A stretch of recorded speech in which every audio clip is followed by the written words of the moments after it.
Gyandeep public स्कूलमध्ये जागतिक महिला दिनाचं औचित्य साधून महिलांना पुरस्काराचं वितरण मोठ्या थाटात आणि मान्यवरांच्या उपस्थितीत करण्यात आलं असून या प्रसंगी महिलांसाठी होम मिनिस्टरसाठी खास स्पर्धा घेण्यात आल्या। श्री तुळजाभवानी बहुउद्देशीय समाजसेवी संस्थेच्या ज्ञानदीप पब्लिक स्कूल येथे जागतिक महिला दिनानिमित्त आदर्श महिला पुरस्कार आणि होम मिनिस्टर सोहळा दिलीपजी शिंदे वरिष्ठ पोलीस निरीक्षक फौजदार चौडी पोलीस स्टेशन सोलापूर यांच्या शुभ हस्ते आणि सत्यजित कुमटेकर अधीक्षक धर्मादाय कार्यालय सोलापूर यांच्या अध्यक्षतेखाली मोठ्या उत्साहात संपन्न झाला।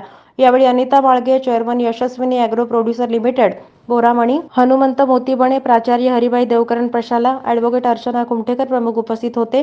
समाजसेविका विद्याताई माने यांचा सत्कार करण्यात आला। कार्यक्रमाचं सूत्रसंचालन आदर्श पब्लिक स्कूलच्या कर्तव्यदक्ष प्राचार्य अमृता शिंदे यांनी केलं। महिला दिनाचं औचित्य साधून जिल्ह्यातले आदर्श शिक्षक डॉक्टर वकील इंजिनियर नर्स पोलीस यांना पुरस्कार देऊन सन्मानित करण्यात आलं। यावेळी प्राध्यापक अजय बनसोडे यांनी महिलांसाठी होम मिनिस्टरचा कार्यक्रम घेतला। यावेळी 30 महिलांना पुरस्कार देऊन सन्मानित करण्यात आलं।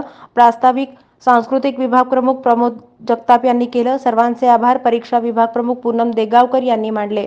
पाहुण्यांच्या शुभ हस्ते होम मिनिस्टर विजेत्यांना बक्षिसं देऊन कार्यक्रमाची सांगता करण्यात आली। यावेळी बहुसंख्य महिला पालकवर्ग मोठ्या संख्येने उपस्थित होता।